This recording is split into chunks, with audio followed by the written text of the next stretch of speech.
Hello everybody, welcome back to a new video. Today I'm doing something a little bit different. I often tend to use format filters when sound designing inside Serum, but nowadays I've been doing most of my sound designing outside Serum. As you might know from my latest tutorials, I tend to do a lot with re-pitching stuff and those kind of things. And one of the features I miss inside of Ableton Live when doing this is that I don't have a format filter. Which is a really cool tool inside sound design to kind of get that human voice sound back into a signal. So I decided to build my own, and today I'm going to share that with you. Alright, so here's the project. As you can see, very simple project. We have Serum here, which is just generating a saw wave for us. As you can see, a default saw wave, no effects, nothing crazy going on, and if I play it, we get a normal saw wave. Now here we have my rack. I can turn it on and you can immediately hear that we have a different sound here. And there's a few controls here. For example, we have the format here, which morphs between 4 different format styles. I'm later going to kind of explain the rack and show you exactly what these knobs do. We have the scale function here, which kind of makes it a little bit more expressed. It's not the same as the resonance, which we have over here, which you can hear really adds to the sound and kind of gets you that ringing, very precise resonance, which we all like in our vocal sounds here. And then finally we have a frequency selector, which moves the format filter around in frequency. There's also another control here which determines the slope of the low pass and the high pass filter.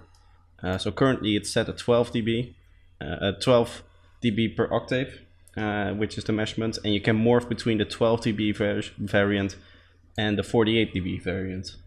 So this is a bit more extreme, and then you can morph between the two. Again, I'm going to show you how that's done, but I first want to explain the rack. And finally, I also decided to add a little bit of pluckiness because I had these two knobs over, so you can add a volume plugin there. By the way, this rack is going to be in the description if you want it. I forgot to mention that in the start of the video, but it's going to be in the description, downloadable, free of charge. But for now I want to kind of go into the rack and I want to elaborate exactly what it's doing.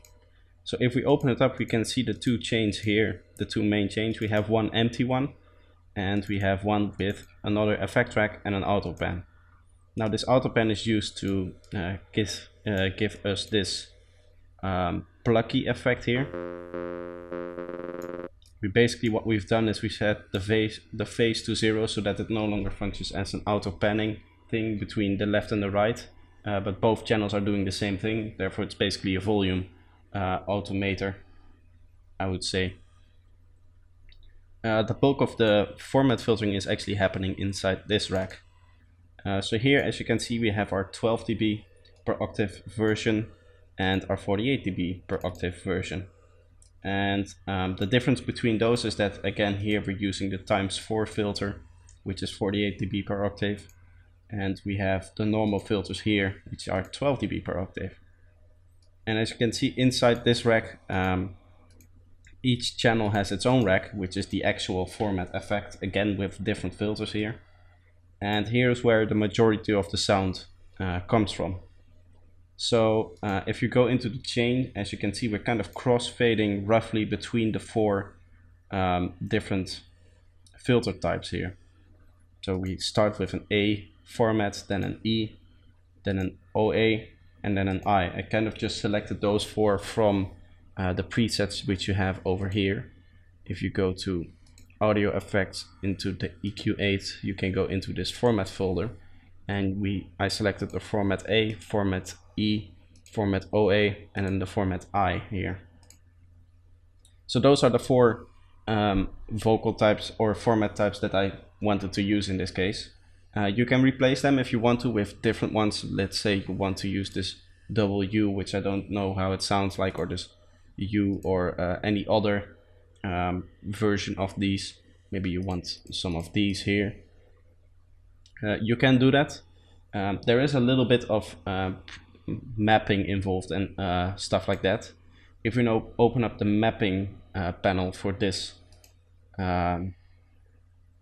rack, you can see that there's a lot going on, and there are a lot of different numbers here, and that was what took the majority of the time. And if I quickly grab this, I have a page where I did some calculations. What I did is this is if you want to add your own extra thing here, or maybe you want to build it yourself and experiment with it a little bit so you kind of know how it works.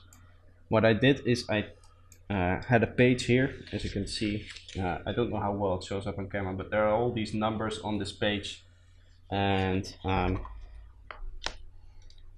what I did is I took, because every Formant filter is made out of 4 bands here, I wrote down the frequency and the Q value of each of those bands, and then I calculated the double of that value and half of that value. And what I then did is I went in here, and for macro 3, I set each band's frequency to that half value and the maximum to the double value. So you can kind of sweep between half of the value that it originally had in the standard preset and double of the value. And you can see if we actually, I don't know how well you can see it because of the length of these different chains, but you can see slightly if I bring it just over here that you can actually see that that makes the frequency shift kind of slide over. If you look here at the left side while I wrote this knob at the right here, you can see how it slides over up and down really nicely. And the same goes for the resonance. The resonance just nicely turns up and down all together unanimously. So that was a bit of work. Again, if you want to do it yourself, you should go into here and just take out one of these EQs, put your own in, and then do those calculations. So yeah, that's pretty much it. That's how it works, and I hope you can use this. I hope this is useful for you, and it might help you get some better sound design.